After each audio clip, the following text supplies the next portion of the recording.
වෙලාවේ මුළු රටම කතා කරන්නේ වගාව ගැන. විශේෂයෙන්ම මුළු රටම ජාතියක් විදිහට වගා සංග්‍රාමයකට මෙහෙवला තියෙන මොහොතක් තමයි අපි මේ ගත කරන්නේ.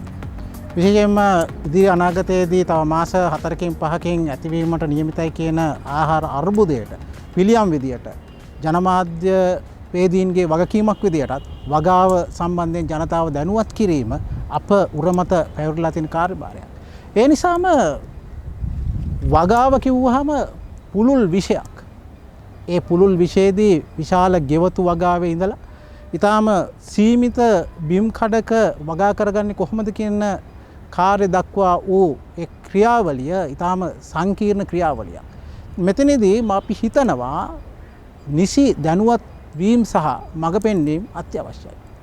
අනේ ඒ හින්දා අරුණ මාධ්‍ය කණ්ඩායම විදියට ඒ වගකීම ඉෂ්ට කරන්න අද අපි ආවා යම් ස්ථානයකට වගා බිමකට. මේ වගා බිම ගැන කතා කරගෙන යනකොට ඔබ පුදුම හිතෙයි.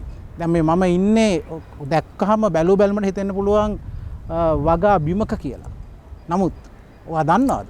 මම ඉන්නේ නුගේගොඩ නගර මැද තියෙන තුන්මහල් ගොඩනැගිල්ලක වහල උඩ තට්ටු 3ක වහල උඩ මම ඉන්නේ කතා කරනකොට. දැන් අපි මේ වගාවේ හිමිකාරයා වගාවේ අයිතිකාරයා ගාවට අපි යන්න ඕනේ. හරි පරිස්සමෙන් යන්න ඕනේ. මේ වහල උඩ ඇස්බෙස්ටෝස් ගොඩක උඩ ඉන්නේ.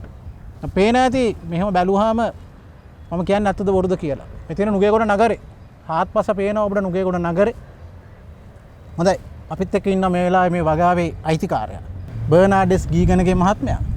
බර්නාඩ් මහත්මයා මට කියන්නකෝ මේ සංකල්පය කොහොමද ඔබගේ හිතේ නිර්මාණය වෙන්නේ? ඉස්සලා මේ සංකල්පය පැලවෙන්න ඕනනේ හිතේ. මේ පැල මේ විදියට මේ බෑග් වල පෝච්චි වල දාන්න කලින් සංකල්පය පැලවෙච්ච විදිය ගැන පොඩ්ඩක් කතා කරමු. ඔව් දැන් අපි ශාක සකස් වෙලා තියෙන ඒගොල්ලොන්ගේ ස්වභාවික පරිසරයේ වර්ධනය වෙන්න.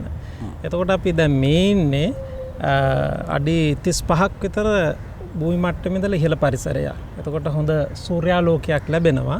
ඒ වගේම හොඳ සුළං ප්‍රවාහයක් තියෙනවා. එතකොට මෙන්න මේ පාරිසරික සාධක දෙකත් එක්ක කුඩා ඉඩ ප්‍රමාණයක අර ශාකයක් වර්ධනයට අවශ්‍ය ප්‍රධානම සාධකයනේ සූර්යාලෝකය.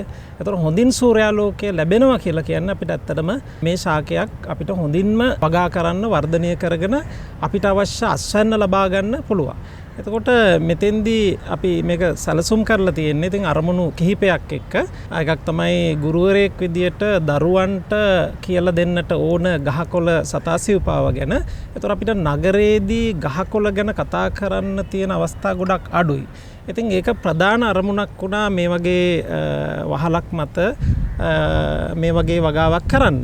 එතකොට මේකෙදී ඒ පරිසර සාධකත් මේ ශුද්‍ර පරිසරය තුලත් වෙනස් වෙනවා, විචලනය වෙනවා. දැන් ඔබට පේන මේ ඉදිරියෙන් පේන මේ ප්‍රදේශය ගත්තම සූර්යාලෝකයේ තරමක් වැඩි, සුළඟ වේගය වැඩි. එතකොට මේ පැත්තට එනකොට වහලේ ස්වභාවයත් එක්ක ඒ තත්ත්වයන් අඩු වෙලා තියෙනවා. එතකොට ඒකට ගැළපෙන විදියට ශුෂ්ක පරිසරයක්, අතරමැදි පරිසරයක් සහ තෙත් පරිසරයක් විදියට තමයි මුලින් සැලසුම් කරේ. ඒ කියන්නේ ශ්‍රී ලංකාවේ භූ විෂමතා කලාප ගත්තාම ශුෂ්ක කලාපය, අතරමැදි කලාපය සහ තෙත් කලාපය කියන්නේ. ඔව් ප්‍රධානව ගත්තොත් අපිට සරලව විග්‍රහ කරගන්න පුළුවන්. ඒ ප්‍රධාන කලාප තුනටම ගැලපෙන ශාක මෙතන වර්ධනය කරලා හදලා පෙන්නලා තියෙනවා නියදියක් විදියට. නියදියක් විදියට. ඔව්. ඒතර අර ප්‍රදේශයට වෙනකොට විවෘත භූමිය වැඩි. ඒ නිසා ශුෂ්ක පරිසරයේ වෙන පතොක්, දලුක්, නවහන්දි, එරමිනිය වගේ ශාක වවලා තියෙනවා. ඊළඟට මේ කොටස එනකොට අරලිය වගේ ශාක රස්මක් ඇති කරලා තියෙනවා. හන මේ වගේ ශාක. ඊට පස්සේ අපිට ආහාරයට ගන්න පුළුවන් භෝග තියෙන්නේ මේ කොටසේ. ඒකට ඊළඟට නැවතත් අලංකාරය සහ සෙවන සිසිලස ආහාර අවශ්‍යතාවත් සැපේන, ඒ වගේම අපිට වැදගත් වෙන සමහර වෙලාවට පුෂ්ප ලබා ගැනීම වගේ කටයුතු වලටත් එක මේ කොටසට සකස් කරලා තියෙනවා. ඒ විදිහට තමයි සැලසුම් කරලා තියෙන්නේ. මේ කුඩා ඉඩ ප්‍රමාණයේ පාරිසරික තත්ත්වයන්ටත් ගැලපෙන විදිහට තමයි ශාක දර්ශ තෝරලා තියෙන්නේ. දැන් ඔබ කියවනේ හිරුවෙලිය ගැන. කොහොමද මේ තුන්වෙනි මහලේ වහල උඩට ජල සම්පාදනය කරගත්තේ කොහොමද? ඔව් ස්වභාවික වර්ෂාවෙන් වැටෙනවට අමතරව අපි ටැප් ලයින් දෙකක් තියෙනවා මෙතනින්.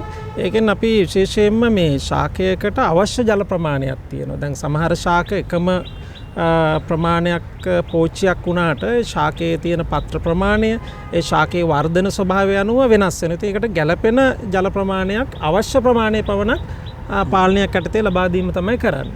එතකොට මේකෙදී අපි විශේෂයෙන් වැදගත්ම කාරණයක් කරනවා අපි නිවසේ ඉවත් කරන විශේෂයෙන්ම සහල් සෝදන ලද වතුර ඒ වගේම ආහාර සෝදන ලද ජලය එකතු කරලා මේ භෝගවලට සම්පූර්ණයෙන් මේ යොදන්න බෑ නිවසෙන් ඉවතලන ද්‍රව්‍ය විදියට. මොකද සබන් ශාලක වගේ තෙල් වගේ දේවල් වුණොත් ශාක වලට හානි කරයි. විශේෂයෙන්ම තෙල් වගේ වෙනකොට දිලීර වගේ දේවල් වර්ධනය වීමේ හැකියාව වැඩි.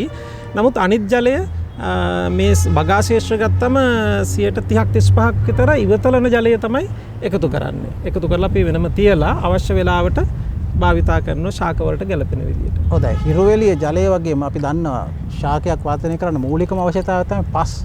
මේ වහල උඩට මෙච්චර පස් ගොඩක් එන්නේ කොහොමද? ඔව් අතරම මේ පස් ගොඩක් කිව්වට පස්ම නෙවෙයි තියෙන්නේ. ඒ කියන්නේ පස් සාමාන්‍යයෙන් ගත්තොත් කොටස් එකක් විතර තියෙනවා. ඉතින් එතකොට කොම්පෝස්ට් එකතු කරලා තියෙනවා. මේකට කොහුබත් එකතු කරලා තියෙනවා. ඒ වගේ අර ශාක වර්ධනයට අවශ්‍ය සාධක සමූහයක් එකතු වුණාම තමයි මෙතන වගා මාධ්‍ය සකස් කරලා දෙන්නේ. දැන් භූමිය නම් වැඩිම කොටසක් තියෙන්නේ පස්නේ. ඒක නිසා මේක ලොකු බරක් හැම නෑ. මේ ගහක් ගත්තම අපිට මේ කිලෝ 1.5ක 2ක වගේ ප්‍රමාණයක් තමයි තියෙන. නමුත් පස් වලින් පෙරෙවුවොත් මේක කිලෝ 4ක් 5ක් විතර එකතු වෙන්න පුළුවන්. ඔව් එතකොට බර්නඩ් මහත්තයා ඊළඟට එන ප්‍රශ්නේ තමයි පස් තියෙනවා වතුර තියෙනවා හිරු එළිය තියෙනවා. ඔව්. දැන් අපි දන්නවා පොහොර කියන එක අත්‍යවශ්‍යයි. පොහොර ලොකු විශාල ප්‍රශ්නයකුත් තියෙන අවස්ථාවක අපි මේ රටක් විදියට ඉන්නේ. ඔව්. කොහොමද මේකට අවශ්‍ය මේවට පාවිච්චි කරන පොහොර ಜಾති මොනවද? රසායනික පොහොර දානවද? කාබනික පොහොර දාන්නේ? එහෙනම් ඒක කොහොමද හදාගන්නේ? ඔව් ඇත්තටම දැන් මෙන්න මේක තමයි අපේට තියෙන ප්‍රධානම ප්‍රශ්නේ. ඒ තමයි පොහොර කොහොමද කියන එක. දැන් ඔබ දන්නවා දැන් අපිට පොහොර නැහැනේ. ඒ කියන්නේ මිල අධික වගේම මිල අධික මිලටවත් අපිට පොහොර නැහැ. ඒකටම අපිට අවශ්‍ය වෙන්නේ නැහැ මේ වගේ වගාවකට. දැන් වීගෝ විතන වගේ ගත්තොත් ඒකට අවශ්‍ය වෙනවා. අපේ තියෙන හයිබ්‍රිඩ් ප්‍රභේදات එක. නමුත් මේ තියෙන ශාකවලට අපිට එහෙම අවශ්‍ය වෙන්නේ නැහැ රසායනික පොහොර. ඉතින් මේකෙදී අපි ක්‍රම කිහිපයක් භාවිතා කරලා තියෙනවා. එකක් තමයි මම අර කලින් කිව්වා වගේ අපි වගා මාධ්‍ය පැලේ සිටවන විට සකස් කරගන්නේ භෝගයට ගැලපෙන විදියට. ඊළඟට අපිට මේ පරිසරයේ ගොඩක් තියෙන පොහොර ලබා ගන්න පුළුවන් ක්‍රම. විශේෂයෙන්ම අපේ ආයතනයේ ඉවතලන ආහාර ද්‍රව්‍ය ඒ වගේම මේ ගිරිසීඩියා ගහ කියලා කියන්නේ අපිට ඉතාමත් වටිනා ශාකයක්. ඔබට පේනවා අඩි 35ක් උසයි. එතකොට මේ ශාකයේ පත්‍ර අපිට යොදා ගන්න පුළුවන්. ඉතින් ඒ කොම්පෝස්ට් බැරල් දෙකක් තියෙනවා. ඒකෙන් ගන්න කොම්පෝස්ට් මේකට එකතු කරනවා. ඒ විදිහට තමයි දැනට මේන්ටේන් කරන්නේ. හැබැයි මුලදී නම් අපි වෙළඳ පොලේ මිලදී ගත්ත කොම්පෝස්ට් කොහොබත් කරදහය වගේ දේවල්. ඊළඟට දැන් කැල්සියම් වගේ අවශ්‍යතාවයට අපි බිත්තර දැන් අපේ නිවසේ භාවිතයට ගන්න බිත්තර වල කටු ටික එකතු කරලා තියෙනවා. එකතු කරලා ඒවා බ්ලෙන්ඩ් කරලා අර වගා මාධ්‍ය මිශ්‍ර කරනකොට එකතු කරනවා. ඉතින් ඔන්න ඔය ටික අපිට එකතු කරගන්න පුළුවන් නම් ඒ භෝගයට ගැලපෙන විදියට මේ වගේ ශාක වගාවේදී අපිට පොහොර අවශ්‍යතාවයක් රසායනික ලැබෙන්නේ නැහැ. දැන් හැබැයි දැන් රසායනික පොහොර යෙදුව නම් මේ ශාකයෙන් මිට වඩා ගොඩාක් හොඳට වර්ධනය වෙනවා. නමුත් අපිට ලැබෙන අස්වැන්න ඒ කිසිදු රසායනික පොහොරක් යොදන්නේ නැතුව ඒ කියන්නේ අපි මුල්‍යමය ආර්ථික වශයෙන් මුදලක් වැය කරන්නේ නැතුව අපිට මේ ටික ලබා දෙනවා. ඉතින් ඒක හොඳටම ප්‍රමාණවත් නිවාස ආශ්‍රිතව වගා කරනකොට අපිට ලොකු ඉන්කම් එකක් ගන්න නෙවෙයිනේ වැඩිපුර කරන්නේ ගෙදර පරිභෝජනය සඳහා. එතකොට අපිට අතරම රසායනික පොහොර අවශ්‍ය නැහැ.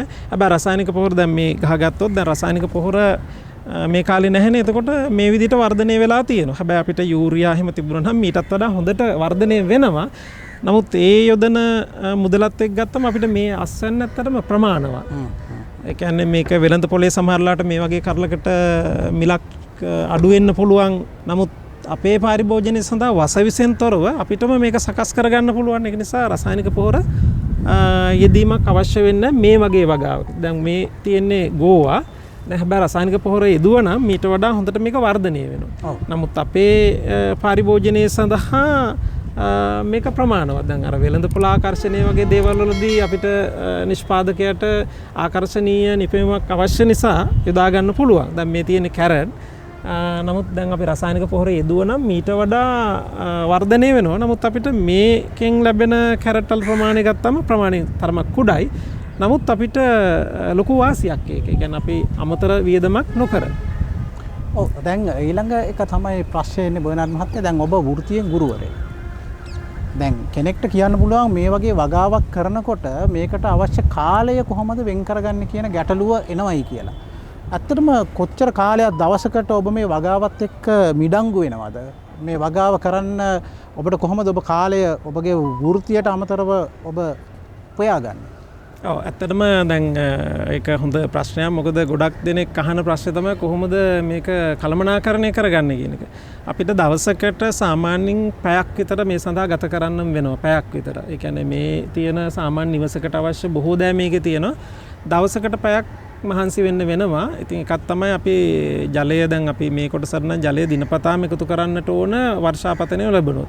ඊළඟට මේ වල් පැලෑටි වගේ දේවල් අයින් කරලා ඊට පස්සේ අපි විශේෂයෙන්ම දැන් මේ බෝගත් එක්ක තියෙන ප්‍රශ්නයක් තමයි නිරන්තරයෙන්ම සෝදිස්සි කරන්නට ඕන ඒ වගාවත් එක්ක එන දැන් මේවා අපි කෘමිනාශක යොදන්නේ නැහැ. එතකොට අපි ආරක්ෂිත දැල් යොදලත් නැහැ. එතකොට ස්වභාවික පරිසරයක්. එතකොට ඒකෙදී අපි පුළුවන් තරම් නිරීක්ෂණය කරන්න ඕන මොන වගේ කෘමි උවදුරක්ද තියෙන්නේ නැත්නම් ඒ ශාකේ වෙනත් රෝගාබාධයක් තියෙනවද කියලා. ඉතින් ওই ටිකට පැයක වගේ කාලයක් අපිට වෙන් කරගන්න පුළුවන් නම් දිනපතා ඒක හොඳටම ප්‍රමාණවත්. ඔව් එතකොට ඩොයිනර් මහත්තයා මේ දැන් අර පොහොර ගැන කතා කරනකොට ඔබ කිව්වා කොම්පෝස්ට් පොහොර සහ ඔය ගිනිසීරියා වගේ ඒවායින් ලබා ගන්න පොහොර වර්ග ගැන. කාබනික පොහොර කිව්වම පුළුල් පරාසයක්නේ. ඊට අමතරව මොනවද ඔබ පොහොර විදියට මේවට යොදන්නේ?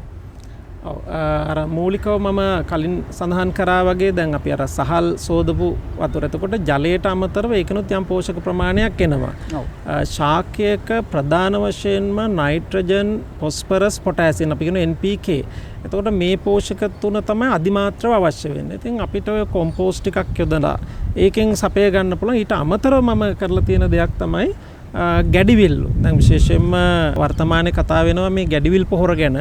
එතකොට අපිට ඒ ගැඩිවිල්ලුන් කෙලින්ම යොදා ගන්න පුළුවන්. හැබැයි මම මේ පරිසරයේ ඉන්න කුඩා ගැඩිවිල්ලුන් තමයි යොදාගත්තේ. ඒගොල්ලොන්ටත් අවශ්‍ය ආහාර විදියට ඔය කෙසෙල් එලි වගේ බටු අම්බටු වගේ අවශේෂ එකතු කරලා දවස් 3ක් විතර තියෙන්නරලා මෙන්න මේ වගේ තැන්වලදී මම කරන්නේ මෙහෙම පොඩි වලක් වගේ හාරලා ඒකේ දාලා මේ විදියට වහන්න පුළුවන්. එතකොට ඒකෙනුත් මම මගේ අත්දැකීම හැටියට ඒකේ විශාල වර්ධනයට අවශ්‍ය පෝෂක ප්‍රමාණයක් ලබා දෙනවා. ඒ වගේම විශේෂයෙන්ම සයවර බව පවත්වාගෙන යන්න හොඳ වාතනයක් අවශ්‍ය වෙනවා. මූල පද්ධතිය නිරෝගීව තබා ගන්න. ඉතින් ඒ ක්‍රියාවලිය සිදු වෙනවා ජීවීන් මගින්ම. දැන් අපිට පේනවා දැන් මෙතනට ආවහම මෙතන ගස් ඊටාම පොඩි. දැන් අපි අතන දකිනවා අරලිය ගහ තියෙනවා. අරලිය ගහ හරි පොඩි. නමුත් හොඳට මල් පිපිලා තියෙනවා. දැන් මේ කාට හරි හිතන්න පුළුවන් මමත් ඉස්සල්ලාම දැක්කම හිතුවේ මේක බොන්සායි කළාද කියලා. මෙන්න මේ තාක්ෂණය ගැන පොඩ්ඩක් කියමුකෝ. මෙහෙම කොහොමද ගහ පොඩියට වැවෙන්නේ සහ ඊට පස්සේ ඒකේ ඵලදා වෙන්නේ? ඔව්. දැන් ගහක ඵල බීජ හට ගන්නවා කියලා කියන්නේ එයාගේ ආයු කාලය අවසන් කියන එක. සත්ව ලෝකෙත් එහෙමයි. එතකොට අපි සීමා සහිත සාධක ප්‍රමාණයක් පාරිසරික සාධක ලබා දුන්නම ඒ ගහ ඉක්මනින්ම උත්සාහ කරන පළහා බීජ සාදලා Tamanගේ ප්‍රජනන කාර්යය සම්පූර්ණ කරන්න. දැන් මේකේ උනත් දැන් මෙහෙම මේ විදියට සකස් වෙලා තියෙන්නේ මේ කුඩා බඳුනක නැත්තම් බෑග් එකක තියෙන නිසා. ඉතින් අපිට දැන් මේකේ තියෙන්නේ තරලිය මල් පිපිලා තියෙනවා. මේ කිරිපිටි බෑග් එකක නිකන් නටුවක් ගහලා තියෙන්නේ. එතකොට පොඩි ග්‍රෑම් 400 බෑග් එකක දාලා තියෙන්නේ.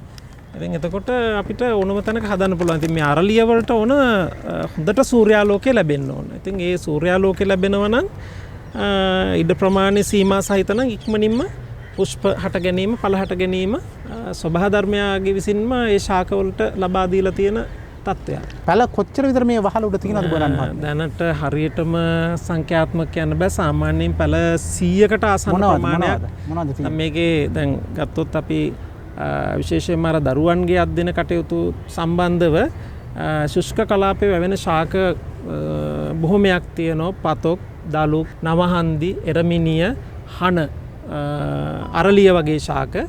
ඒ වගේම දැන් මේ කොටසේ තියෙනවා එළවලු භෝග. එළවලු භෝග ගත්තම අපිට පේනවා බණ්ඩක්ක, මාළු මිරිස්, බටු, තිබ්බටු, වම්බටු, ඒ වගේම කැරට්, ගෝවා, ඊට පස්සේ මෑ කරල්, ලීක්ස්, මේ වගේ නිවිති කහ ඒ වගේ භෝග තියෙනවා. ඊළඟට තව අපිට රසකාරක විදියට ගන්න විශේෂයෙන්ම රම්පේ තියෙනවා. මේ පැත්තේ කරපිංච, කුරුඳු. මෙතන තියෙන කුරුඳු. ඒ වගේ බිලින් තියෙනවා. බිලින් ඒ වගේ ශාක තියෙනවා. මේ කොටසට එනකොට ටිකක් ලොකු බැරල් වල අපි සකස් කරලා තියෙනවා. අඹ, ජම්බු, පේර, නෙල්ලි, වෙරළු, පැණි දොඩම්, ඒ වගේ තව අපිට වැදගත් වෙන සාමාන්‍යයෙන් අපිට ආහාර නොගත්තත් වැදගත් වෙන ශාකයක්නේ කැන්ද. එතකොට ඒ කැන්ද ඒ වගේම අපිට සංස්කෘතික වශයෙන් වැදගත් වෙනවා නා, ඒ වගේම බෝ, අත්තික්කා, ඒ වගේම මගුල් කරඳ. කරුවලක් තියෙනව නේද? කරුවල ගහපොත් තිබ්බා. ඒ කියන්නේ දරුවන්ගේ අධ්‍යයන සඳහා අර අතරමැදි කලාපයේ වැවෙන ශාක විදියට වීර පළු සහ කළුවර කියන ශාක මේ කොටසේ ඉඳලා තියෙනවා. ඊට අමතරව දැන් ඔය ජලජ පරිසරයේ වැවෙන ශාක විදියට ගත්තම මේ කොටසේ තියෙන කංකුම් තියෙනවා. ඊළඟට මෙහි තියෙන කොහිල පඳුරු දෙකක් හදලා තියෙනවා. සාමාන්‍යයෙන් අපිට සතියකට කොහිල දළු 10ක් විතර ලබා ගන්න පුළුවන් මේ පඳුරු දෙකෙන්. දැන් මේ කොටසේ මම වගා කරලා තියෙනවා. මෙතන තියෙනවා රතු ලූණු. මේ බීජයක් පළ කරලා දැන් රතු ලූණු අල 4-5ක් විතර තියෙනවා. ඊළඟට මේ කොටසේ තියෙනවා ලීක්ස්. මම ලීක්ස් ආකාර කිහිපයකට වගා කරා. ඒ තමයි මේ පොඩි බඳුනක ගස් කිහිපයක් සකස් කරා මේකේ. ඊට පස්සේ ටිකක් ලොකු බඳුනක ගස් ස්වල්පයක් වගා කරා. බැලුවම ඉතින් ඒක හොඳට සරුවට වැවිලා තියෙනවා. නමුත් මේ ඉඩ ප්‍රමාණය පවා ලීක්ස් 10ක් විතර තියෙනවා මේ කොටසේ. දැන් බර්නඩ් මහත්තයා දැන් වගාව ගැන කතා කරනකොට ඊළඟට වගාවට අවතීර්ණ වෙන කෙනෙක්ට එන ප්‍රශ්නයක් තමයි මේ කෘමීන්ගෙන් කොහොමද වගාව මේ පලිබෝධ වලින් ආරක්ෂා කරගන්න කියන එක. එතකොට ඒකට විවිධ ක්‍රම තියෙනවා. රසායනික තෙල් භාවිතා කරන ක්‍රමයේ ඉඳලා අපේ සිංහල කෙම් ක්‍රමයේ දක්වා විවිධාකාර ක්‍රම අනුගමනය කරනවා. ඔබ කිව්වා ඔබ කිසිම දැලක් හෝ කිසිම විදියකට මේ පලිබෝධ නාශනය කරන්න ඔබ පියවර අරගෙන නැහැ කියලා. නමුත් සියලු දෙනා මේ මතවාදී ඉන්නේ නැහැ. තව පිරිසකට අවශ්‍ය වෙන්න පුළුවන් ඔය විශේෂයෙන්ම පිටි මකුණා වගේ ඒ පලිබෝධයක් ආවම කොහොමද ඒක මර්ධනය කරගන්නේ කියලා දැනගන්න. ඔබගේ මතය ඔබ ඉන්න ස්ථාවරයේ ඉඳගෙන අපි අවශ්‍ය කෙනෙක්ට මේ පලිබෝධ මර්ධනය කරගන්නේ කොහොමද කියලා පොඩ්ඩක් කතා කරමු. ඔව් දැන් අපි මේ ගෙදරක වගේ නම් අපි ගස් කිහිපයක් එකම වර්ගයෙන් වගා කරන්නේ. එතකොට අපිට දැන් මේ ඉන්නේ පේනවා මේ පිටිමකුණා ඉන්නවා. දැන් මේ පිටිමකුණා ඉවත් කරගන්න පුළුවන් ඉතාමත් පහසුවෙන් අපිට ජල පහරක් යොදලා. ඉතින් වාර දෙකක් විතර ඉවත් කරාට පස්සේ මේගොල්ලෝ මිය යනවා. එතකොට අපිට ඒ විදිහට පාලනය කරගන්න පුළුවන්. ඊළඟට අපිට සාමාන්‍යයෙන් අපි භාවිතා කරන ක්‍රමයක් තමයි මේ දුම්කොළ ඒ වගේම සබන්, ඒ කියන්නේ දෘඩ සබන්, ඇඟේ ගන්න සබන් නොවේ.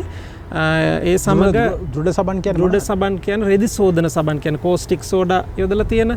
ඒ වගේම ඔබට පේන මේ කොහොඹ තියෙනවා. මෙන්න මේ කොහොඹ කොළ එකතු කරලා මේ මිශ්‍රණය තම්බලා අරගෙන ඒ විෂය අපිට භාවිතා කරන්න පුළුවන් ජලයත් සමග මිශ්‍ර කරලා. ඉතින් ওই වගේ සරල ක්‍රමයකින් අපිට පාලනය කරගන්න පුළුවන් කුඩිත්තා ඒ වගේම පිටිමකුණාගේ හානිය. නමුත් මම මේ කොටසේ මෑතක අපි කරේ නැහැ. මොකද ඒගොල්ලොන් ඉන්නවා මේකේ. නමුත් අපිට අවශ්‍ය අස්වැන්නට ලොකු බලපෑමක් නැති නිසා මම මෑතක මාස කිහිපයක් ඇතුළත භාවිතා කරේ නැහැ. මුලදී යෙදුවා. නමුත් ඒ විදිහට අපිට සාමාන්‍ය තත්ත්වයට යටතේ පාලනය කරගන්න පුළුවන් මේ වගේ කුඩා වගාවක. ඔව් ඒ කියන්නේ ඒ සියලුම ජීවීන්ට සහජීවනයේ ඉන්න පුළුවන් පරිසර පද්ධතියක් තමයි ඔබ මේ නිර්මාණය කරලා තියෙන්නේ. විශේෂයෙන්ම මම හිතන්නේ ඔහු විද්‍යා ගුරුවරයෙක් සාමාන්‍ය පෙළ සහ උසස් පෙළ. ඔහුගෙන් ශිල්ප හදාරන දරුවන්ට මෙතන එක විදියකට පුංචි විද්‍යා පාඩමක් කිරීම සඳහා නිර්මාණය කරගත්තේ. ඒ වගේම නිවසේ තමන්ට අවශ්‍ය එදිනෙදා අවශ්‍ය තමන්ගේ භෝග ටික එළවලු භෝග ටික ලබා ගැනීමේ පියවරක් විදියටත් මම හිතන්නේ මේ කුඩා වහලා උඩ ඉදි වෙලා තියෙන ගොවිපළ මහෝපකාරී වෙලා තියෙනවා. බර්නඩ් මත මීට අමතරව අපි දැක්කා ජලජ පැලෑටි පවා ඔබ වගා කරලා තිබ්බා. ඊට කලින් මේ මම දකිනවා මෙතන මේ දර ටිකක් වේලෙන්න දාලා තියෙනවා. සමහරලාට බැලුව බැලමට මේ දවස්වල තියෙන ඉන්ධන අර්බුදයට විසඳුමක් විදියට මේ දර ලිපකවත් උයන්නද මේක කරලා තියෙන්නේ. එහෙම නැත්නම් වෙන වගාවට තියෙන අවශ්‍යතාවයක්ද? ඔව් ඇත්තටම මේ අත්හදා බැලීමක් කිව්වොත් වඩා නිවැරදි. දැන් අපිට මේ වෙනකොට ගෑස් ප්‍රශ්නයක් තියෙනවා. එතකොට ඒ වගේම අනිත් ඉන්ධන විදිහට ගත්තොත් භූමි තෙල් ප්‍රශ්නකුත් තියෙනවා. ඒතර අපිට දර තමයි භාවිතා කරන්න වෙන්නේ. නමුත් හැබැයි මම මේ කාර්යය කරේ මේ අතටම අපේ යුම්පියුම් කාර්ය සඳහාම නොවේ. ඒ කියන්නේ මම සකස් කරා බර්නර් එකක්. ඒ කියන්නේ උඳුනක්. අපිට බලන්න පුළුවන් ඒ උඳුනට අවශ්‍ය දර තමයි මේ සකස් කරලා තියෙන්නේ. මේ අහල පහල කපලා දාලා තියෙන ගස් 2-3ට විතර සමහරව 4ට විතර පල්ලා තරමක් වේල ගන්නවා. අපි බලමු ගිහිල්ලා. ඉතින් ඒ බර්නර් එකට දැම්මට පස්සේ අපිට විශාල තාප ප්‍රමාණයක් මේකෙන් ලබා ගන්න පුළුවන්. ඒ කියන්නේ මේ දර ටිකෙන් සාමාන්‍යයෙන් අපි ටිකක් දියුණු කරලා ලිපක් හැම හදාගත්තොත් දවස් 3-4ක කෑම යන තරම් ප්‍රමාණවත් ඉන්ධන ප්‍රමාණයක් තමයි මේ තියෙන්නේ. මොකද දැන් ওই බර්නර් එකෙන් සිද්ධ වෙන කාර්යය මොකද්ද බර්නර් මහත්තයා? ඔව් දැන් අපේ මේ වගාවත් එක්කම දැන් අපි නගරේ අපිට මොනවද කරන්න පුළුවන්? දැන් මම විද්‍යා ගුරුවරයෙක් විදියට ඇත්තටම අපිට ගෙවල් ඇතුළෙත් වගා කරන්න පුළුවන්. ඉතින් ලෝකෙ එහෙම වගා කරනවා. හැබැයි ඉතින් ඒ වගා කරන්නේ මේ කියන ශාක නොවේ දිලීර. දැන් මේ හැම කෙනෙක්ම දන්නවා අපි මස්රූම් කිව්වොත් බිම්මල් කිව්වොත්. එතකොට මේ දැන් අපි ආදර්ශනයක් විදිහට දරුවොත් එක්ක එකතු වෙලා මේ බිම්මල් ප්‍රභේද දෙකක් අත්හදා බලමින් ඉන්නවා. ඉතින් ඒකෙදී තියෙන ප්‍රධාන ප්‍රශ්නයක් තමයි ජීවාණුහරණය කර ගැනීමට අවශ්‍ය ඉන්ධන කියන එක. දැන් නගරේ අපිට ලිප් භාවිතා කරන්න බෑ. දුම ගැටලුවක් වෙනවා. ඒ වගේම දර සපයා ගැනීමේ ගැටලුවක් එනවා. නමුත් තියෙන අවට ලී මෝල් තියෙනවා. ඉතින් මේවෙන් ඉවත් කරන ලී කුඩු භාවිතා කරලා කියන්නේ කාර්යක්ෂම මේ වගේ දර පොල් කටු වගේ දේවලුත් භාවිතා කරලා දුම ඉන්නෙත් නැති රස්නය අපිට පිටතට දැනෙන්නෙත් නැති විදියට අපිට හැකියාවක් ලැබුණා සරල විද්‍යාත්මක සංකල්ප යොදාගෙන බර්න් එකක් හදන්න. ඉතින් ඒකට අවශ්‍ය ඉන්ධන ටිකක් තමයි මේ වේලෙන්න දාලා තියෙන්නේ. මම හිතන්නේ මීට අමතරව ඔබ මේ භූමියේ මේ තුන්වෙනි මහලේ ඔබ හදලා තියෙනවා තැඹිලි සහ කෙසෙල්. පොඩ්ඩක් ඒව ගැනත් පොඩ්ඩක් කතා කරමු නේද? දැන් කෙසෙල් මොන කෙසෙල්ද දැන් මෙතන තියෙන්නේ බර්නර් මහත්තයා? ඔව් දැන් අපි මෙතන හදලා තියෙනවා කැවෙන්ඩිෂ් කියන ප්‍රභේදය. ඉතින් ඒකේ කැන් 3ක් වටන මේ 4 වෙනි කැන බැරල් එකක තියෙන නිසා ටිකක් බොහොම සරු බවක් අඩුයි. ඊළඟට බිම් කෙහෙල් ප්‍රභේද දෙකක් තියෙනවා. ඉතින් මේවයි සාමාන්‍යයෙන් අපි බිම හදන තරම්ම නැති වුණත් අපිට හදන්න පුළුවන්. ඉතින් මම මේක ඇත්තටම කරේ අත්හදා බැලීමක් මේක අපිට කරන්න පුළුවන්ද කියන එක. යම් ගැටලු වෙනවා විශේෂයෙන්ම අර සුළං ප්‍රවාහය වැඩි වෙන විට කෙසෙල් පත්‍රෙම ඉරෙන්න පුළුවන්. ඒක නිසා වටේ තියෙන ගස් වලින් ආවරණය වෙන විදිහට මම මැද තෝරගත්තා. ඒ සුළං තමයි ප්‍රධාන වශයෙන්ම කෙසෙල් කොළ වලට බලපෑවේ මේ උස ප්‍රමාණයත් එක්ක. ඉතින් ඒ කෙසෙල් ප්‍රභේද 3ක් දැනට අලු කෙසෙල් ප්‍රභේදයක් තිබුණ එක අයින් කරා. දැනට අපිට නිරීක්ෂණය කරන්න පුළුවන්. තැඹිලි ගහකුත් තියෙනවා. අපි මේ පැත්තට යමු. ඒ පැත්තේ බිලින් ගහක් තියෙනවා මම දැක්කා. තව විශේෂ වැල් වර්ග කීපයක් තිබ්බා. අපි ගිහිල්ලා බලමු. ඔව්. ඊළඟට තව විශේෂයෙන්ම ඔය මල් වර්ග කිහිපෙකුත් වගා කරලා තියෙන මේ කොටස ඇන්තෝරියම්. ඒ වගේම මිරිස් ගත්තොත් දැන් අර කොච්චි කියලා අපි සාමාන්‍යයෙන් කරන නයි මිරිස් කියලා කියන්නේ. ඒ කියන්නේ මේ මිරිස් තමයි මේ තියෙන්නේ. දැන් මේ ගස්වල ටිකක් අස්වන්න මේ අරගෙන තියෙන දැන් ටිකක් වයසට ගිහලා නමුත් මිරිස් කරා සෑහෙන ප්‍රමාණයක් මේ කිසිදු රසායනික පොහොරක් යොදන්නේ නැතුව අපිට සකස් කරගන්න පුළුවන් වෙලා තියෙනවා. ඒ වගේම මේ පරිසරයේ මම කිව්වා මේ පුළුවන් තරම් ස්වභාවිකව තමයි මේ පාලනය වෙන්නේ. දැන් ඔබට පේනවා මේ තියෙන ඇත්තටම මේකේ ඉන්නවා මේ කූඩිත්තන්. ඒගොල්ලෝ බහැර කරන බයිස්ට්‍රාවි ද්‍රව්‍ය එකතු වෙලා තමයි කළු පාට වගේ ඇවිල්ලා තියෙන්නේ. නමුත් යම්කිසි වර්ධනයට යම් බාධාවක් තිබුණත් අපිට ප්‍රමාණවත් අස්වැන්නක් ලැබෙනවා. මෙතන මේ තියෙන්නේ මේ නෙල්ලි ගහක්, මේ තියෙන්නේ කරපිංච, මේ තියෙන්නේ සේර. ඒ වගේම මේ තියෙන්නේ පැණි දොඩම්. මේ තියෙන්නේ මේ ගෙඩි හොඳට පැහිලා මේ බීජ රහිත පැණි දොඩම්. තුන්වෙනි මහලෙන් නෙලාගත්ත පැණි දොඩම්. ඔව්. ඉතින් පළ කරගන්න පුළුවන්. ඉතින් මම දෙන්නම් හොඳ මිරිස් කරලකුත් නේද? මේ තියෙන්නේ අපි එඬේර මිරිස් කියලා කියන්නේ. මොන මිරිස්ද? එඬේර මිරිස් කියලා කියන නයි මිරිස් කියන කොච්චි කියලා කියන්නේ. ඒ මිරිස් එක බොහොම සරයි. හැබැයි මේ මිරිස් වලට ටිකක් තදාවුවක් ලැබුණොත් යට අමාරු නිසා මේ පරිසරයේ මම මේ සෙවනත් එක්ක අර්ධ වශයෙන් ලැබෙන්න තමයි සකස් කරලා තියෙන්නේ. ඒ වගේම දැන් ඇන්තූරියන් මෙතන හොඳට වැවෙනවා. මොකද ඒකටත් සෙවන සහිත ශාකයක්. ඉතින් මේ ගස් කොළන් වලින් ලැබෙන සෙවන තමයි ඇන්තූරියම් වලටත් මෙතෙන්දී ලැබිලා තියෙන්නේ. මෙතන තියෙන දෙහි ගහක්. ඉතින් මේකේ දැන් අපිට අර ටිකක් හුමාල එහෙම අල්ලන්නට දෙහි කොළ ටිකක් එහෙම කඩා ගන්න ඕනේ. ඉතින් නගරේ නැති නිසා මේ හීන් දෙහි කියන ප්‍රභේදය. ඒ වගේම මේ තියෙන රසකින්ද කියන වැල තියෙන්නේ. රසකින්ද වැල්. ඊළඟට මෙහි නිමිති තියෙනවා. මේ නම් තියෙන්නේ දරුවන්ට වැදගත් වෙන මේ පත්‍ර වින්‍යාසෙම උගන්වනකොට මේ සියඹලා කියන ශාකය. ඒ වගේම මෙතන තියෙන කතුරු මුරුංග ගහ. මේක බැරල් භාගයක ඉඳලා තියෙන්නේ. ඉතින් අපිට නිවසකට දවස් 2කට 3කට විතර සැරයක් ආහාර වශයෙන් අපිට ලබා ගන්න පුළුවන් කතුරු මුරුංග කියන ශාකය. මෙතන තියෙනවා සුදු හඳුන් ශාකය. මේ තියෙන්නේ සුදු හඳුන්. ටිකක් අලංකාරය සහ ඖෂධීය වැදගත්කමක් තියෙන ශාකයක් විදිහට අපිට වැදගත් වෙනවා. ඊළඟට මෙතන තියෙනවා අඹ ශාකයක්. මේක රටාඹ ශාකය. මෙතන තියෙනවා අපේ මී ශාකය, මී ගස කියන ශාකය තියෙනවා. ඊළඟට තව මාදම් ගහක් හදලා තියෙනවා. මේ තියෙන්නේ මාදම්. මේ වගේ තව පළතුරු කිහිපයක් මෙතන තියෙනවා. නමිනම් ශාකය මේ තියෙන්නේ. තව කුඩා පෝච්චි එක සිටවල තියෙන ඇඹරැල්ල ගහක් තියෙනවා. හොඳ අස්වැන්නක් තියෙනවා. අපිට අර වැදගත් වෙනවනේ කෘමි විකර්ෂකයක් හදාගන්න කොහොඹ. එතකොට මම මෙතනත් හදලා තියෙනවා කොහොඹ ගහක්. ඒ වගේම ජමනාරන් සහ වැලියාත කියන පළතුරු වර්ග දෙකත් මේ කොටසේ තියෙනවා. තවත් විශේෂයෙන්ම අර දරුවන්ට වැදගත් වෙන මල් නොපිපෙන ශාකයක් විදිහට ලංකාවේ තියෙන මඩු ශාකයක් තියෙන මෙතන. ඒ වගේම බේඳුරු කියන ශාකයත් මම මෙතන වගා කරලා තියෙනවා. ඊළඟට පලා වර්ග විශේෂයෙන්ම කැඳ සඳහා වැදගත් වෙන හාතවාරිය වැල් ගණනාවක් තියෙනවා. අතර මේවා ඉඳපුවත් නෙමෙයි. නමුත් මේ පරිසරයේ හොඳින් වර්ධනය වෙන ශාකයක් තමයි හාතවාරිය. අපි අර කලින් කතා කරා බර්නර් එකක් ගැන. එතකොට මේ තියෙන්නේ බර්නර් එක උඳුන. එතකොට මෙන්න මේ ඇතුලේ තියෙනවා සිදුරු සහිත ලෝහ බඳුනක්. ඒකට අපි දර ඇතුල් කරනවා. දර සහ පොල් කටු ඒ වගේ දහනය සඳහා අවශ්‍ය දාහ්‍ය ද්‍රව්‍ය. ඊළඟට මේකේ තව පිටින් බැරල් එකක් තියෙනවා. ඒ බැරල් එකේ යටින් සිදුරු ඉදලා තියෙන්නේ. එතකොට මේකේ තියෙන බොහොම සරල තාක්ෂණයක් තියෙන විද්‍යාවේ දහනය වීමට අවශ්‍ය වෙන සාධක තුනක් තියෙනවා. දාහ්‍ය ද්‍රව්‍යයක්, ඒ වගේම ජලන උෂ්ණත්වයක්, ඒ වගේම දහන පෝෂක වායුව.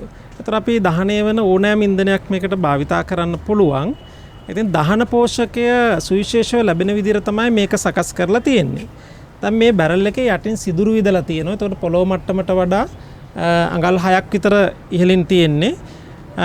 මේක තුල මුලින් අපි යම් දෙයක් දහනය කරාම ඒ දහනයත් එක්ක වාතය ප්‍රසාරණය වෙලා ඉහළට ගමන් කරනවා. එහි ප්‍රතිඵලයක් විදිහට පීඩනය අඩුවීමත් එක්ක මේ යටින් එන සිදුරු වලින් ඉහළට වාතය ගමන් කරනවා. ඉතින් එහි ප්‍රතිඵලයක් විදිහට ඉතාමත් කාර්යක්ෂමව අපිට මේකේ දහනය කරන්න පුළුවන්. ඉතින් මේ බැරල් එක තුල තියෙන්නේ බිම්මල් නිෂ්පාදනයට අවශ්‍ය වන බෑග් මලු 35ක් විතර තියෙනවා. ඉතින් මෙන්න මේ බර්නර් එකෙන් කියන්නේ පිටතට පහළට තාපය ලැබෙන්නේ නැති වෙන්නත් නමුත් එක දිගට අපිට ඉන්ධන පහසුවෙන් සපයන්න පුළුවන් විදිහට විශේෂයෙන් මේ අවට පරිසරයෙන් ගන්න පුළුවන් ලී කුඩු වගේ දේවල් භාවිතා කරන්න පුළුවන් විදිහට සකස් කරපු බර්නර් එකක් තමයි මේ තියෙන්නේ.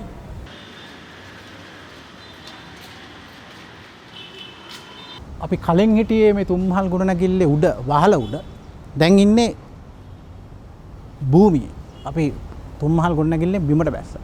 බිමට බැස්සේ වෙන එකක් හින්දා නෙමෙයි. මේ මුළු ගොඩනැගිල්ලම ඔබට පේනවා මේ වැහිලා තියෙන සම්පූර්ණ වන වදුලක් වගේ තැනකින්. ඇත්තටම සදා හරිත වන වදුලක් වගේ තමයි අපිට මේක උඩට ගියාම මේ ගොඩනැගිල්ල සම්පූර්ණ සිසිල වෙලා තියෙන්නේ මෙන්න මේ වදුලේ. අපිට බර්නර් මහත්තයා කිව්වා අපිට උඩදී පෙන්නවා වැල් ಜಾති කීපයක් අපි දැක්කා. රසකින්ද, ඇලමන්ද්‍රා, ගිනිසිල්ල ඔය වගේ වැල් කීපයක් අපි උඩදී දැක්කා. ඒ උඩට ගිය වැල් ටිකට ආරම්භය දීලා තියෙන්නේ මෙන්න මේ පොළවේ. පල්ලෙහා. මෙතන ඉඳලා තමයි ඔය අඩි මං හිතන්නේ 35ක් 36ක් විතර උඩට බොහොම පරිශ්‍රමයක් දරලා තමයි මේ වැල් උඩට අරගෙන ගිහිල්ලා තියෙන්නේ. අපි උඩදී දැක්කේ වැල් වල කරටිය අපි දැන් ඇවිල්ලා තිනවා වැලේ මුලට.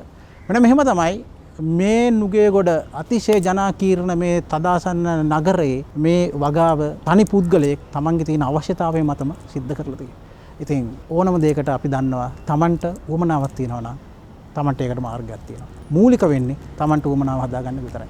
රටම ආහාර ප්‍රශ්නයක වෙලිලා අපිට අනාගතයේ බියකරු විදියට අපිට මේ අවස්ථාවේදී පේනවා නම් දැන් අපි ඒකට ලෑස්ති වෙන්න ඕනේ. මාධ්‍යවේදීන් විදියට අපි මේ සත්කාරය කරන්නේ ඔබට ඒ අවශ්‍යතාවය උවමනාව සහ ඔබගේ තුල ඒ ආකල්ප වර්ධනය කිරීමේ උවමනාව. එහෙනම් බොහොම ස්තුතියි.